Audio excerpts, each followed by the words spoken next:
Look 3 অধ্যায় 10 থেকে 14 পদ। দরিদ্রকে সাহায্য করো, সৎ জীবনযাপন করো। ভিড় করে আসা লোকেরা তখন যিশুকে জিজ্ঞেস করতে লাগলো, তাহলে বলুন, আমাদের কি করা উচিত? উত্তরে তিনি বললেন, যার 2টো জামা আছে সে বরং যার কোনো জামা নেই তাকেই একটা দিয়ে দিক। তেমনি যার খাবার আছে সেও তা অন্যের সঙ্গে ভাগ করে নিক। একদিন একদল করগ্রাহকরাও দীক্ষাস্নাত হবার জন্যে তার কাছে এলো। যোহনকে তারাও বলল, গুরু, এখন আমাদের কি করা উচিত?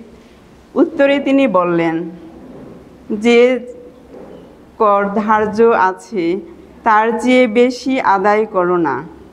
তখন কয়েকজন সৈনিক তাকে জিজ্ঞেস করল, আর আমাদেরই বা এখন কি করা উচিত?